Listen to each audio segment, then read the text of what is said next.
Welcome, Gunrunner.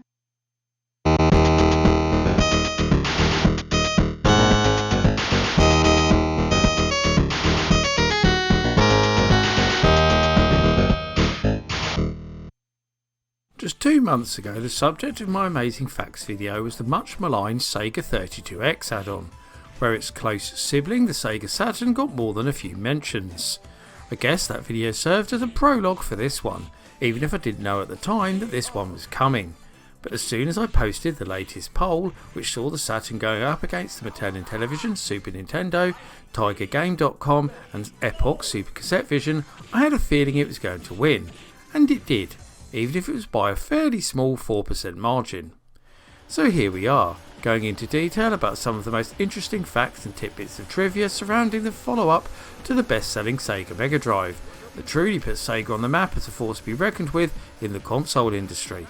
But things didn't quite work out as well in this generation, as we will go into more shortly. Mostly thanks to the might of Sony and their PlayStation, but the emergence of the Nintendo 64 knocked the Saturn out of its already distant second place and sent Sega back to the drawing board. But back in November 1994, when the Saturn debuted in Japan, things were a lot more positive. Everyone expected Sega to dominate the 32-bit generation, carrying on right where they left off, and the promise of arcade-perfect conversions of games like Virtua Fighter, Daytona USA and Gale Racer only whetted the appetites of consumers more. The Saturn was supposed to usher in a new generation of console gaming that took place in vast 3D worlds, with CDs replacing cartridges as the new default storage medium. In this video I'll be investigating all those interesting points and more. So let's get on with the show as I proudly present 10 amazing Sega Saturn facts. The white zone, attention. This is the final boarding call for flight 207. Only Sega Saturn has three 32-bit processors. Hey guys, that's our flight. We've got to go. 3 processors mean better gameplay. Come on, you guys, everyone's on board. Sony PlayStation only has 1. If you won't fly the plane, then I'll find someone who will. Sega Saturn, now only $249 for unlimited action and the coolest games. Do you hear me? When you've got Sega Saturn, nothing else matters. Sega!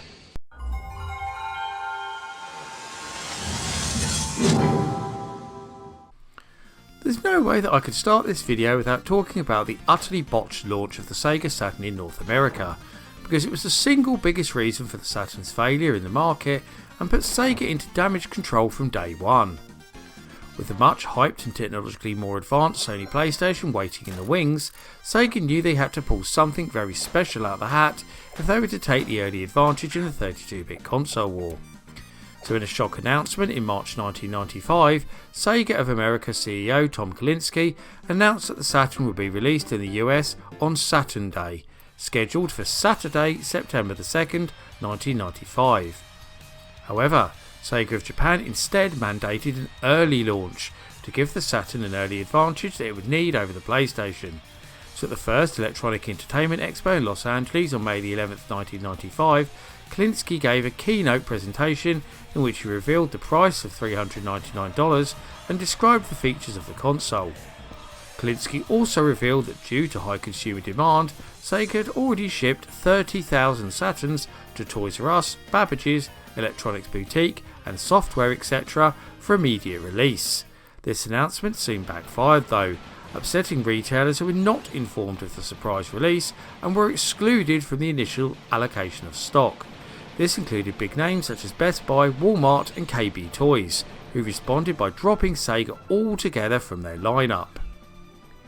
Sony subsequently unveiled the retail price for the PlayStation when Sony Computer Entertainment of America President Steve Race took the stage, said $299 and then walked away to rapturous applause. The Saturn's release in Europe, where Sega led the market thanks to the huge success of the Master System and the Mega Drive before it, also came early and before the previously announced North American date too. It would arrive in store on July the 8th, 1995 at a price of £399.99. Because of this, European retailers, the press and even Sega Europe themselves did not have time to promote the system or its games, really harming sales. It also didn't help that the launch lineup consisted of games that had been clearly rushed for release and paled in comparison to the flashy visuals of their PlayStation counterparts. Despite all the early promise and predictions that Sega would once again rule the roost, the Saturn ended up being vastly outsold by both the PlayStation and Nintendo 64 and was discontinued just 3 years after its release in 1998, leaving Sega licking its wounds, having been taught some very valuable lessons in the process. It didn't stop Sega's path to self-destruction though, as the Dreamcast proves, but that's a story I've already covered in another video.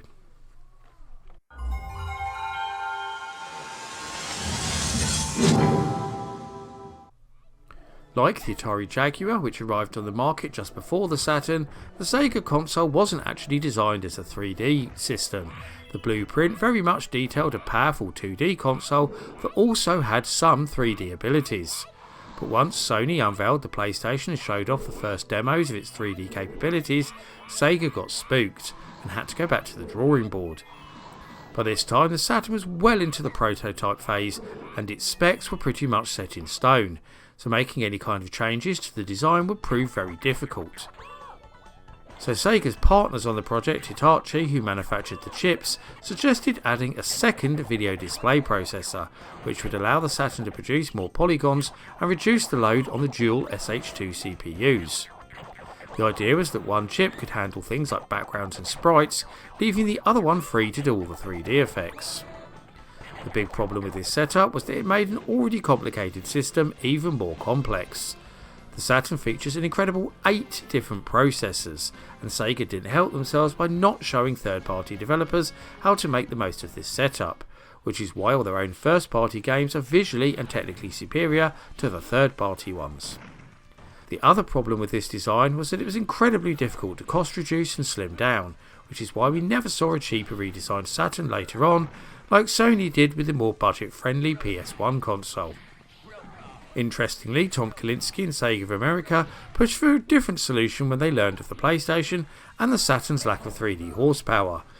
They tried to push Sega of Japan into signing a deal with Silicon Graphics and integrating their powerful 3D processor into the design. But the bosses at Sega Enterprises ignored Tom's advice and went ahead with Hitachi's solution instead. And I think we all know what Silicon Graphics did next.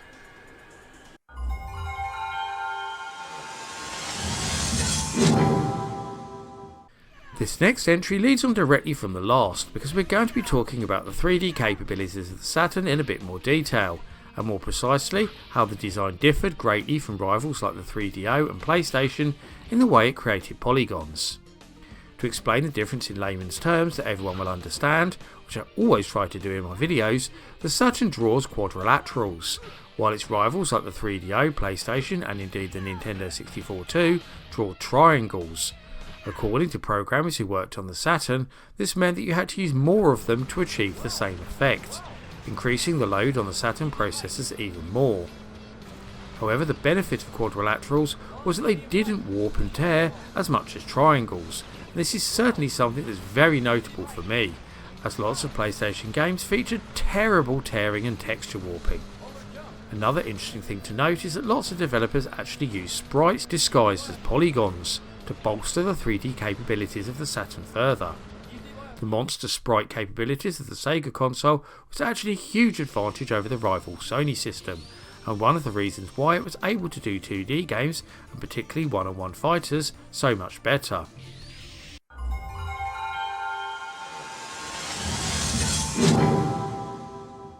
After the botched launch, the main thing that people point out when looking at reasons for the failure of the Saturn in the West is the lack of a proper Sonic game. Sure, the Saturn did get several appearances from the spiky blue Speed Demon, I'll look at those a bit closer in a minute, but it never got the genuine 3D Sonic the Hedgehog update that Sega promised. So let's look at the Sonic games we did get for a moment, just to show how badly Sega messed up the roadmap for the mascot. Firstly, there was Sonic 3D Blast, which didn't arrive until November 1996, some 2 years after the console's debut. It might sound good from the name, but this wasn't a proper 3D game at all. Well, not how we understand the term in the mid-90s. It was in fact an isometric game that launched on the 16-bit Sega Mega Drive at the exact same time, which tells you a lot about how next-gen this game actually was. Okay, so it was still a pretty playable game. It just wasn't what the Saturn needed going into a crucial Christmas period when it was already struggling. Then we had Sonic Jam, which arrived in the summer of 1997 and was a compilation of the 4 Sonic games for the Mega Drive 1, 2, 3 and Sonic & Knuckles, linked together with a very cool 3D world that used code from Sonic Extreme, which I'll talk about shortly. Now, having these classic games available for the Saturn was all well and good, but this is something that should have been available at launch, not when the Saturn was already on the way out, and the addition of the small 3D world to navigate the game just made Saturn owners like me even more angry, because it seemed like it was just there to tease us, showing us what was really possible. Lastly, there was Sonic R, arriving just a few months after Sonic Jam, which was a kind of hybrid between a proper 3D Sonic game and a racing game. Now, this was a really good game, and the concepts helped form huge parts of Sonic Adventure that would appear on the Dreamcast just a couple of years later. But it still wasn't a proper Sonic game. It wasn't Sonic Extreme. That was the game we wanted. Had that game already been out, then I'm sure Sonic R would have been better received, as it would have been the perfect spin-off. So Sonic Extreme then, we have to end this entry in the video by talking about the Sonic game everyone wanted and the total debacle that surrounded it. Now, Sega announced fairly early on that we would get a proper 3D Sonic game, and for many people it was a key decision maker for purchasing the Saturn console in the first place. Once the preview started being shown in early 1995, the hype just escalated even more. The game was supposed to use a unique fisheye camera, not unlike Knight's in many ways, which is said to use the same engine, but development of the game went far from smoothly. Sonic Team hit constant issues with the hardware not working as it was supposed to, and they just couldn't get the gameplay to be fluid enough to work how they wanted it either. Sega put so much pressure on the league programmers to make it work that they eventually became very ill, and that was the key reason for the game being cancelled and Sonic Blast being released instead. I'll leave you all to read up on the game more because it's such an interesting story that I simply don't have the time to go into in full here. But yes, it's fair to say that the failure to get Sonic Extreme out the door was the final nail in the Saturn's coffin.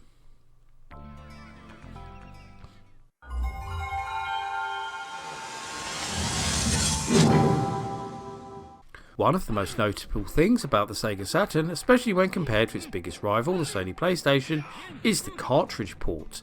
Now, all of us who owned a Saturn know that it was there for using RAM carts, the action replay, and for the backup cartridge to save games. But many of us have always wondered why it was never used more. I know I always wondered why Sega didn't include backwards compatibility with the Mega Drive, or even make a converter to make it possible. But as it turns out, there was a much grander plan at Sega that would have made the cart port far more important. You see, the original successor to the Mega Drive, the Sega Jupiter, was in fact going to be a cartridge console, with an additional CD add-on, much like what came before. But Sega cancelled this pretty early into the design phase to go with the more powerful Saturn instead. But much of the work on the Jupiter was carried straight over, including the cartridge configuration, and there was an initial idea to make the Saturn available in 2 versions. A cheaper cartridge-based console and a more expensive model that added a CD drive. However, it was soon decided that cartridge games were a bad idea for a console with as much horsepower as the Saturn. The games would have needed such large ROM sizes that the cost would have been prohibitive for somebody purchasing a so-called budget console. CDs could not only hold a lot more data, but were also far cheaper to produce, vastly outweighing the initial cost of including the drive to play them. The cartridge port was left in place as a method for expansion only, which in hindsight was a pretty good idea.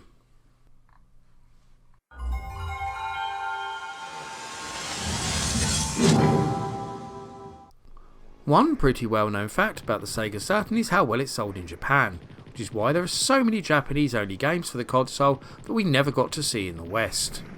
But did you know how well it sold?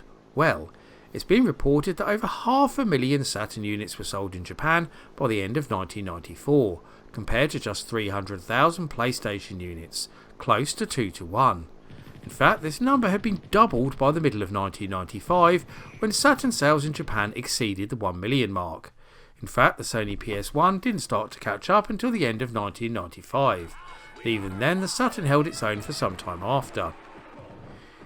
It was in North America that the Saturn really suffered, but I've already gone into the main reason for this in the utterly botched launch, and I don't see the need to go over it again. But the region that nobody ever talks about is Europe, and even more specifically, the Sega stronghold that is the UK. Much like Japan, the Saturn held the early lead in this region, outselling the PlayStation by 2-1, and being much more favourably covered by much of the press of the time too. This started to change when much more interesting PS1 games started to arrive on the market. So what happened to change this, I hear you ask? Well, the lack of games mostly. It's been said that for some strange reason Sega of America had control over the games that were making it into the UK and Europe, and a lot of the reasoning for that was that they were in charge of choosing which Japanese games would be translated, where that was a necessary feature, and Sega of America didn't seem to have a clue what people wanted, passing up games for being 2D, skipping over RPGs, presumably because they would take longer to translate, and not working with third parties to help them maximise the complicated hardware. Sega of America's arrogance didn't just kill the Saturn's prospects in their homeland, it had a knock-on effect on the rest of the Western world too.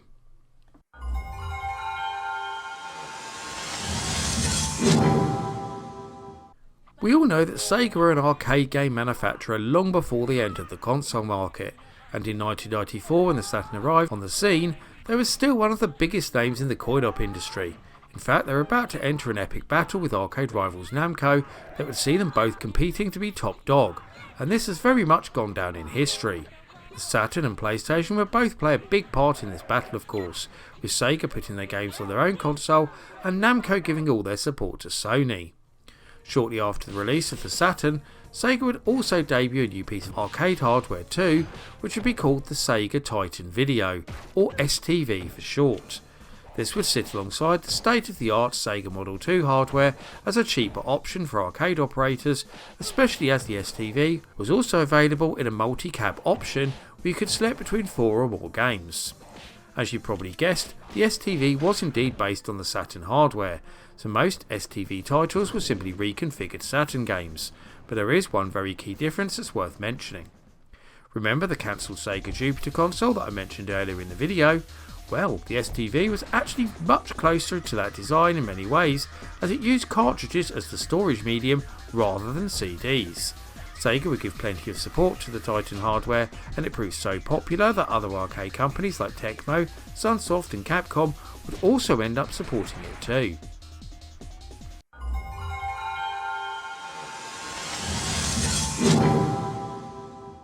In the West, we only ever had one boring Saturn, a black one. Yeah, okay, there were 2 variations of that with different buttons, but you'd have to look closely to notice. However, over in Japan, where the Saturn was far more popular of course, it had numerous variants, some of which are very cool indeed, literally.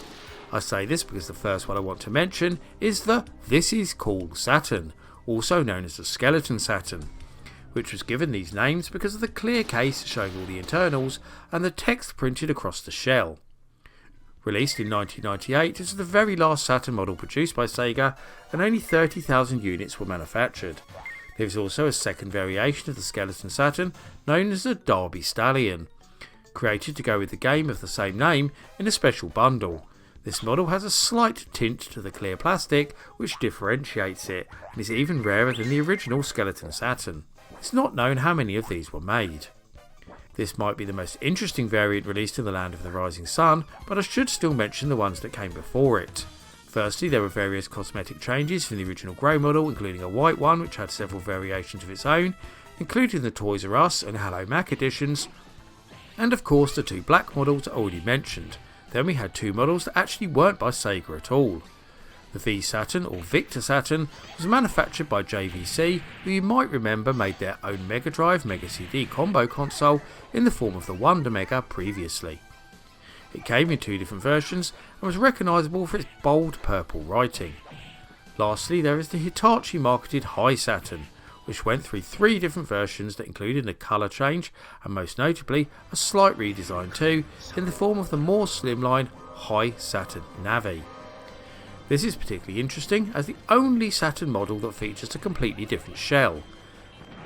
Outside of Japan, there were also 2 companies that produced their own versions of the Saturn, Samsung in Korea and Tectoy in Brazil, but apart from the logos, these looked virtually identical to the Western models and were simply part of the existing region-specific licensing agreements. Some of these models are now extremely rare and sought after, changing hands for 4-figure amounts, so if you're thinking about trying to collect them all, you better have the bank account to back it up.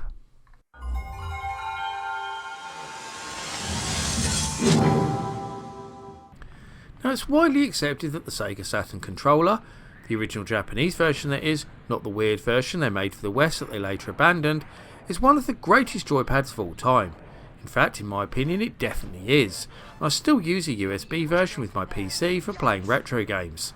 But you don't often hear people talk about the later Saturn 3D pad, which was actually the very first controller to feature an analog thumbstick as we know it today, beating the N64 controller to market by a month.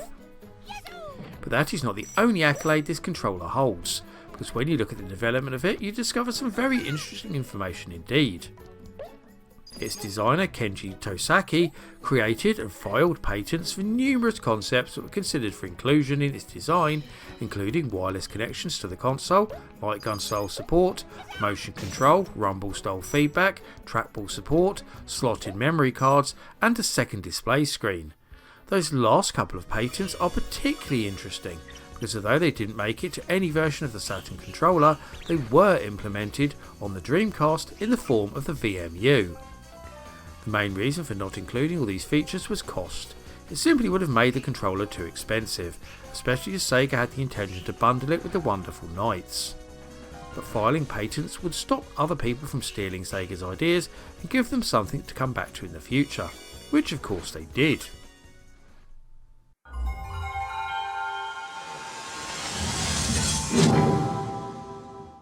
As early as 1997, just 2 years after the Saturn's launch, various rumours began to circulate that Sega were already working on a successor to the 32-bit console. Amongst the many things reported were that this would be a 64-bit super console, with state-of-the-art silicon graphics quality, 3D visuals and online gaming capabilities. Now, these particular rumours very much seem to be pointing towards the Dreamcast. There were other reports that talked about a 64-bit upgrade to the Saturn that was spec'd for online gaming, whilst remaining backwards compatible, so it's safe to say that consumers were left feeling very confused. In truth, it is actually that Sega were working on both, but this has only come to light in recent years when two different prototypes of the Saturn II surfaced and could be analysed further. Codenamed the Sega Pluto, keeping in with the planet-based naming themes, the Saturn II was designed to achieve several different things. Firstly, it featured a much sleeker and less bulky design and has been found in two different colours, Saturn Black and a Dreamcast-like white. Secondly, it would offer online gaming as standard, a lot like the Dreamcast would after actually, with its built-in Netlink modem, which was already available as an add-on for the Saturn and allowed you to connect to the SegaNet online service, albeit in Japan only. But the Sega Pluto would have changed this, bringing SegaNet to the West too, and this is proved by the North American system BIOS found on the prototype consoles, which shows connection to SegaNet as an option. I'm pretty sure that they would have just adapted this slightly for the UK and other European markets. Unfortunately, the relative failure of the Saturn in the marketplace saw Sega cancel the Saturn II so they could plough ahead with developing its follow-up, the Dreamcast. There are lots of good reasons to go with Sega Saturn instead of Pretendo. We call them games. Sega Saturn has tons of them. Pretendo has just a few. It does beg the question, do you want to play or twiddle your thumbs?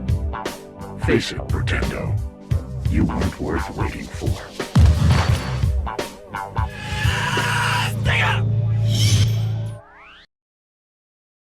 And that runs up my look at 10 amazing Sega Saturn facts. Which one of these fabulous facts was your favourite, or can you think of any other tantalising tidbits of trivia that I didn't include? We also love to hear the thoughts and views of my audience, so please get typing in that comment section. Before I go though, I must thank all of my loyal patrons to continue to support my channel and make videos like this possible. However, I must give special thanks to the following patrons and YouTube backers in particular for their much appreciated pledges: Paul Daniel, Mins, Dos Gamerman, Luke MC, Carl Olsen, Seth Robinson, Grady Haynes, Mark Strickland, Climatorn, Trogtor the Burninator, Daniel Skronsky, Ben P. Stein, Tabby Kitsune, Alan J. Dodds, Your Eyes Are Bleeding and Electron Star Collapse. If you also want to help support all my creative endeavours including this YouTube channel, then please go and check out my Patreon right now. You can get access to host extra content including downloads, exclusive videos, creative insights and much more besides. I've been the Laird, I thank you for watching and I'll see you all again for another video very soon.